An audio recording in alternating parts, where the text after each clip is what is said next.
কসম কাটবো একজনের নামে, তিনি কে? মনে থাকবে? এজন্য বিশ্বনবী বলতেন, মান কানা হালিফান লা মাহালাতা ফালিয়াহলিফ বিল্লাহ।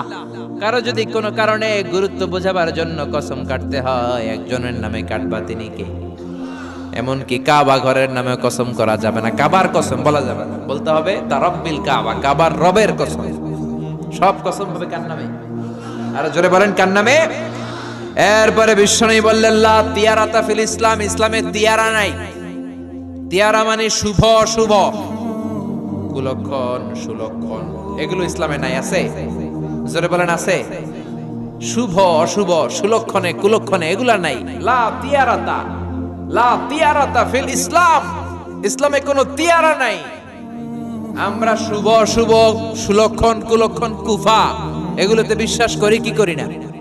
ক্রিকেট খেলা দেখতেছে, এক বন্ধু ঘরে ঢুকছে, গায়ে বেটা তুই বেরো, তুই ঢুকলেই মাশরাফি আউট হয়ে যায়, তুই একটা কুফা।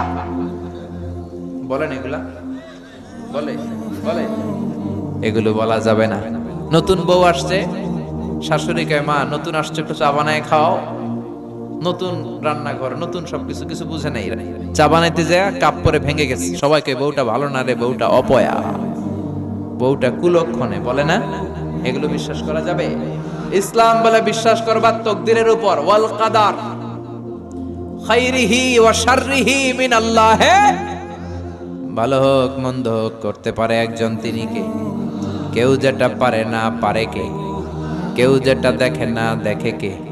কেউ যেটা দেয় না দেয় কে? এরপরে বিষ্ণু বলেন, ইতিয়ানুল আররাফিন, গণকের কাছে যাওয়া যাবে না। গণক চিনেন? কি করে? গণে ভবিষ্যৎ বলে, ভবিষ্যৎ একজন জানে, তিনি কে? এজন্য গণকের কাছে যাওয়া যাবে? তবে যাবেন, যে জিজ্ঞেস করবেন, গণক বাবা আপনি চেম্বার দিয়েছেন কেন? গণক বলবে, আমি সব জানি, ভবিষ্যৎ সব বলে দিতে পারি, আগে আগে কি হবে সব জানি। বলার সাথে সাথে 40 কেজি ওজনের এক থাপ্পড় দিবেন গালে। থাপ্পড় দেওয়ার পরে যদি রেগে যায়, আপনি বলবেন রাগেন কেন? আপনি তো সব জানেন, আমি যে থাপ্পড় দিব এটাও তো জানার কথা। আমি এসে যে আপনারে থাপ্পড় দিব, আপনি তো ভবিষ্যৎ জানেন, আমি যে থাপ্পড় দিব এটাও জানেন, যাই না সেই না থাপ্পড়টা খাইলেন কেন? আমার থাপ্পড় থেকে বাঁচার জন্য দৌড় দিলেন না কেন? ঠিক কি না? করতে পারবেন এরকম? গণকের কাছে